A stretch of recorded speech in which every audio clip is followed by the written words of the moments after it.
Habits आदतें हमारे जीवन का आधार बन जाती है तथा आदतें हमें जीवन के बारे में बताती है कि हमारा व्यक्तित्व कैसा है।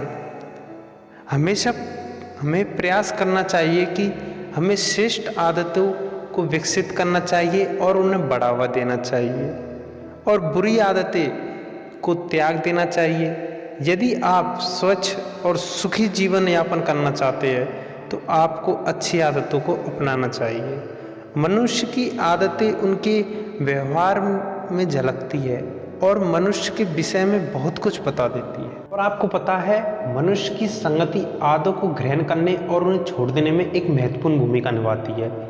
प्राय लोग आशा, भय, व्यग्रता से उत्पन्न अंतरालों की पूर्ति करने के लिए बुरी आदतों को ग्रहण कर लेते हैं और मादक पदार्थ, नशे की आदत को अपना लेते हैं। वे मादक पदार्थों द्वारा तनाव से मुक्ति के लिए जितना भी प्रयत्न करते हैं, जिनका उनका सेवन करते हैं, उतना ही वे उनके अधीन होते जाते हैं, उनके आदी होते जाते हैं, उन्हें उनकी लत पड़ती जाती है। यदि आप उकताए हुए हैं, निराश है, तो आप ऐसी पुस्तकें पढ़ सकते हैं जो आपके जीवन की चुनौतियों को साकार करे, यानी जीवन की चुनौतियों को स्वीकार करे और आपको एक चुनौतीपूर्ण जीवन जीने के लिए प्रेरित करे, साहसी बनने के लिए प्रेरित करे।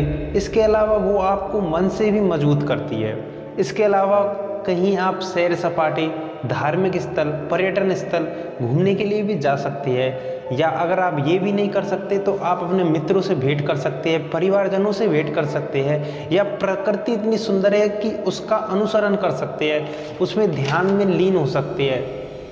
मानसिक दबाव पर विजय पाने के लिए अधपतन करने वाले मादक द्रव्यों का सहारा लेने की अपेक्षा ध्यान का सहारा लेना कई अधिक लाभदायक और उत्तम है। 2 लाइन हमेशा याद रखना, कोई भी कार्य प्रारंभ में असंभव लगता है, लेकिन हम धीरे धीरे जब उसमें प्रयत्न करते हैं तो वह पूरा होता जाता है। तो वह हमेशा प्रयत्न करते रहना चाहिए हमें। ऐसा नहीं है कि हम ये सोच ले कि हम नहीं कर पाएंगे, ऐसी कोई भी चीज़ नहीं है जिसे हम नहीं कर पाए। Everything is possible. तो आप अगर चैनल पर पहली बार आए हो तो चैनल को सब्सक्राइब करना ना भूलें। हमारे चैनल पर हम इस तरह के मोटिवेशन वीडियो प्रोवाइड कराते रहते हैं। जय